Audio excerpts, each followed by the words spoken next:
देखिए यहाँ पर the working of the 3 phase induction motor. तो वर्किंग प्रिंसिपल में हम देखते हैं सबसे पहले कि फर्स्ट पॉइंट मैंने यहाँ लिखा है कि induction motor works on the principle of electromagnetic induction.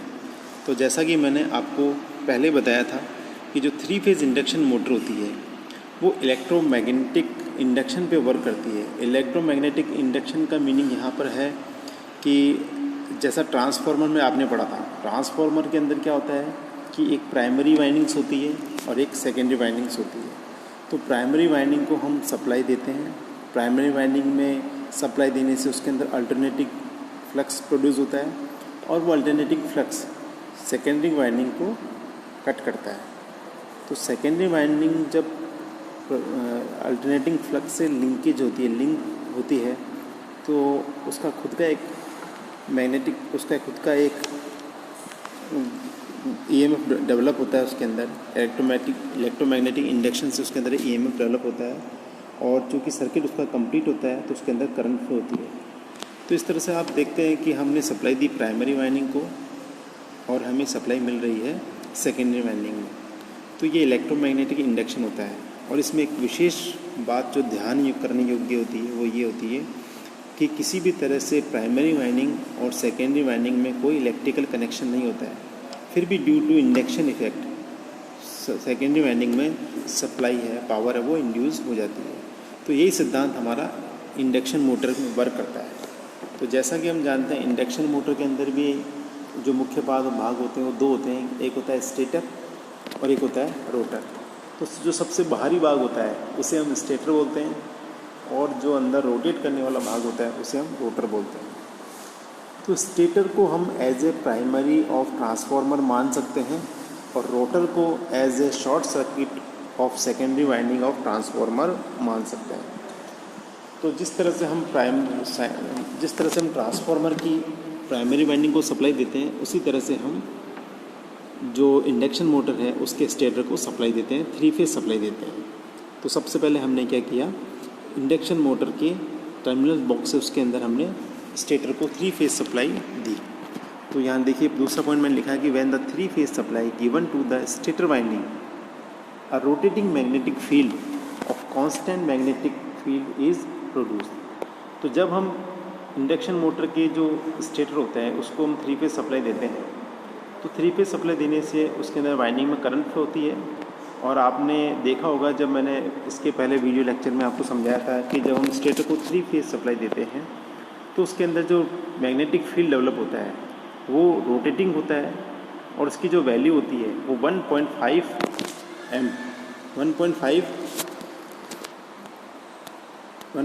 M हमने देखी, मैक्सिमम फ्लक्स को 1.5 टाइम्स होती है। तो ये उसके अंदर फील्ड डेवलप होता है, उसकी वैल्यू कांस्टेंट होती है और वो रोटेट करता है with the speed of synchronous speed. ठीक है, यहाँ देखिए थर्ड पॉइंट लिखा है the speed of the rotating magnetic field is synchronous speed that is ns rpm which is equal to 120 f/p। 120 into f/p इसकी वैल्यू होती है, where 120 is the constant and f is the supply frequency in hertz and p is the number of pole in motor. तो इस तरह से हम उसकी speed को पता कर सकते हैं। तो ये जो रोटेटिंग मैग्नेटिक फील्ड डेवलप हुआ है वो स्टेटर के अंदर रोटेट करता है इस स्पीड से। इस तरह से आप देखिए, तो इसका मैं आपको इसमें समझाना चाहता हूँ। तो आप देखेंगे कि ये हमारा स्टेटर है, ठीक है, और ये हमारा रोटर है। मैं पहले इसकी जो वर्किंग है उसको ब्रीफ कर देता हूँ, उसके बाद हम पॉइंट वाइज इसको वापस से पढ़ेंगे। तो देखिए स्टेटर को मैंने सप्लाई दी तो स्टेटर के अंदर मैग्नेटिक फील्ड डेवलप हुई। ये जो मैग्नेटिक ये दिख रहे हैं आपको, ये मैग्नेटिक फील्ड है, ठीक है। और हम मानते हैं कि रोटर हमारा इस समय स्टेशनरी कंडीशन में है, रोटर हमारा बिल्कुल रुका हुआ है। तो आप देखेंगे कि जब मैंने इसको सप्लाई दी स्टेटर को तो स्टेटर के अंदर क्या हुआ, मैग्नेटिक फील्ड डेवलप हुआ। ये देखिए मैग्नेटिक लाइन्स है, ये डेवलप हुई है और इसकी जो स्पीड है ये क्लॉकवाइज मान लेते हैं और 120 f/p यानी सिंक्रोनस स्पीड पर ये जो फ्लक्स हमारा रोटेट कर रहा है, ठीक है।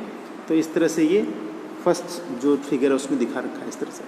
अब सेकंड फिगर में हम देखते हैं कि मान ली स्टेटर को मैंने सप्लाई नहीं दी, मतलब सप्लाई दी, लेकिन रोटर के अंदर जो इसके अंदर अपने कंडक्टर रखे हुए हैं, रोटर के ऊपर जो कंडक्टर रखे हुए हैं उसमें फ्लेमिंग के राइट हैंड रूल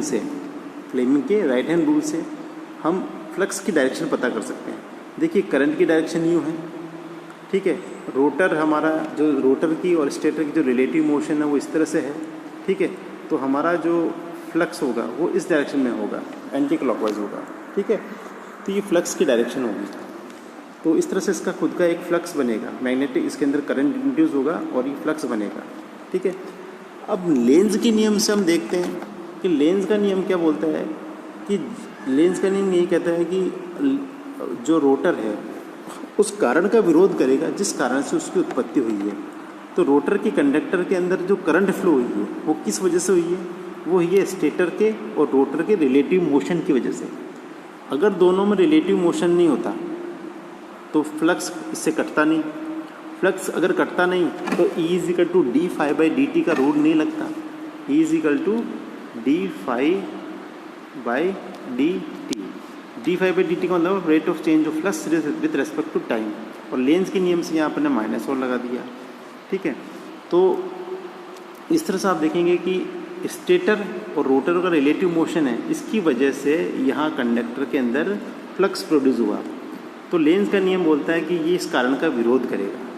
विरोध करने की वजह से स्टेटर की डायरेक्शन नहीं है तो रोटर भी हमारा इस डायरेक्शन में रोटेट करेगा ताकि दोनों के बीच का रिलेटिव मोशन को वो कम कर सके। और इस तरह से रोटर आप देखेंगे रोटर हमारा रोटेट करने लगेगा, ठीक है। तो ये तीन नियम आप देखिए, फैराडे का नियम, फ्लेमिंग का जो लेफ्ट राइट हैंड रूल है और लेंस का नियम, इन तीनों की मदद से हम देख सकते हैं कि किस तरह से जो स्टेटर है हमारा वो रोटेट करता है। एक बार वापस मैं इसको ब्रीफ करता हूँ। तो देखिए सबसे पहले मैंने स्टेटर को सप्लाई दी, सप्लाई देने से उसके अंदर 3 फेज सब सप्लाई दी तो इसके अंदर रोटेटिंग मैग्नेटिक फील्ड बना जिसकी स्पीड होती है सिंक्रोनस स्पीड से रोटेट करता है और इस तरह से वो कंडक्टर को कट करता है। जब कंडक्टर को कट करेगा तो कंडक्टर के अंदर क्या होगा, EMF इंड्यूस होगा, EMF इंड्यूस होगा और उस EMF इंड्यूस होगा। अब फ्लक्स की डायरेक्शन देख तो करंट फ्लो होगा, करंट की हमको डायरेक्शन पता है, करंट किस डायरेक्शन में है, मोशन हमारा रिलेटिव इस डायरेक्शन में है, तो हम देखेंगे कि फ्लक्स कैसा प्रोड्यूस होगा। तो फ्लक्स की डायरेक्शन हमको मिल गई, ठीक है। अब थर्ड केस में आप यहाँ देखिए कि लेंस का नियम अप्लाई होता है क्योंकि इसके अंदर जो कंडक्टर के अंदर जो करंट फ्लो हुआ है वो इस वजह से हुआ है कि ये इसका फ्लक्स इस कंडक्टर को कट कर रहा है और दोनों के बीच में अगर ये इस डायरेक्शन में घूम रहा है तो हमको ऐसा लगेगा कि रोटर इस डायरेक्शन में घूम रहा है, तो दोनों की रिलेटिव स्पीड बहुत ज़्यादा होगी जिसकी वजह से ये प्रोड्यूस हुआ है। और ये क्या करेगा, लेंस का नियम इस रिलेटिव मोशन को कम करने की कोशिश करेगा। तो रिलेटिव मोशन को कम करने की कोशिश करेगा तो रोटर हमारा इस डायरेक्शन में रोटेट करेगा और रोटेट करेगा तो रोटर हमारा घूमता हुआ नज़र आएगा। तो ये इसकी प्रिंसिपल है। अब इसको हम पॉइंट्स में आप देखते हैं तो इस तरह से होगा। कुछ देखिए जैसे दिस रोटेटिंग मैग्नेटिक फील्ड, जो हमने सप्लाई देने पर रोटेटिंग मैग्नेटिक फील्ड डेवलप हुआ है, तो rotating magnetic field produce an effect of rotating poles. तो रोटेटिंग पोल्स हमको नज़र आएंगे around the rotor. Let direction of the this magnetic field is clockwise. जैसा मैंने आपको दिखाया कि इसकी जो डायरेक्शन होगी वो मैग्नेटिक फील्ड की क्लॉकवाइज डायरेक्शन होगी, ठीक है। Now at this instant rotor is stationary. अब इस समय पर आपने देखा कि रोटर हमारा स्टेशनरी है, तो स्टेटर के जो फ्लक्स है वो रोटेटिंग है।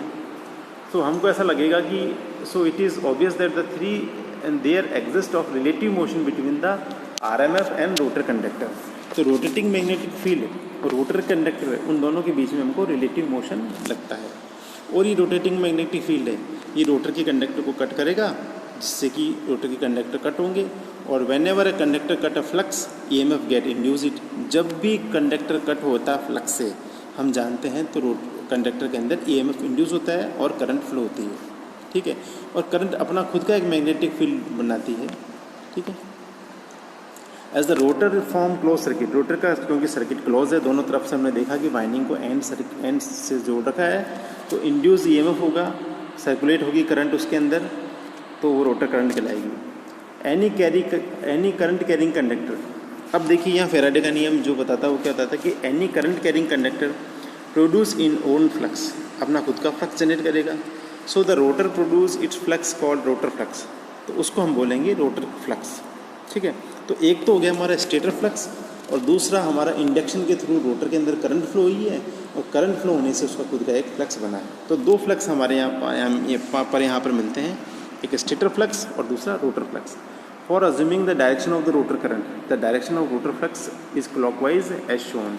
तो अपने जो देखा कि रोटर के फ्लक्स की डायरेक्शन हम पता कर सकते हैं, ठीक है। और ये डायरेक्शन पता करने के लिए देखिए यहाँ लिखा मैंने राइट हैंड थंब रूल, इससे पता कर सकते हैं, ठीक है। तो अब यहाँ देखें कि देयर आर टू फ्लक्सेस, एक हमारा रोटेटिंग मैग्नेटिक फ्लक्स है जो कि स्टेटर में है और दूसरा हमारा रोटर का फ्लक्स है। स्टेटर फ्लक्स और रोटर फ्लक्स दो तरह के फ्लक्स हो गए। Both of the fluxes interact with each other, दोनों फ्लक्स एक दूसरे से इंटरेक्ट करेंगे, ठीक है। और उसकी वजह से क्या होगा, एक टॉर्क डेवलप होगा। टॉर्क डेवलप होने से रोटर हमारा रोटेट करेगा। So the rotor conductor produce experience a force from left to right due to the interaction of the two fluxes.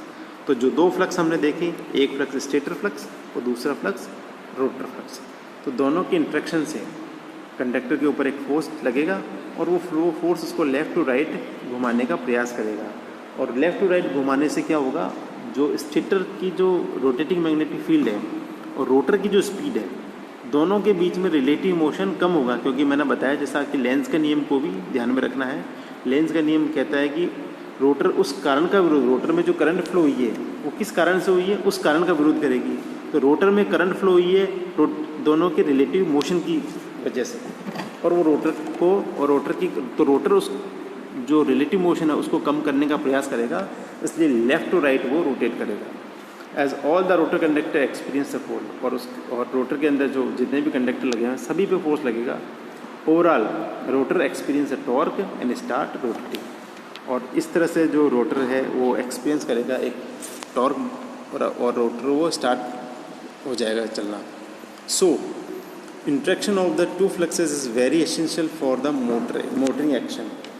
तो किसी भी मोटर के एक्शन के लिए हम ये देखते हैं कि दो तरह के जो फ्लक्स है वो होना ज़रूरी है, और दोनों फ्लक्सों के बीच में अगर कुछ टाइम लैग होगा तभी उसके अंदर टॉर्क डेवलप होगा, अदरवाइज टॉर्क डेवलप नहीं होगा। तो यहाँ पर चूँकि हमने देखा कि 120 डिग्री तीनों फेज़ के बीच में लैगिंग है, तो उसकी वजह से तीनों जो फ्लक्स होंगे वो अलग अलग होंगे RYB के। और यहाँ पर रोटेटिंग मैग्नेटिक फील्ड और हमारा जो रोटर फील्ड है दोनों के बीच में टाइम लैगिंग होने की वजह से उसके अंदर मोटरिंग एक्शन होगा और रोटर हमारा रोटेट करेगा।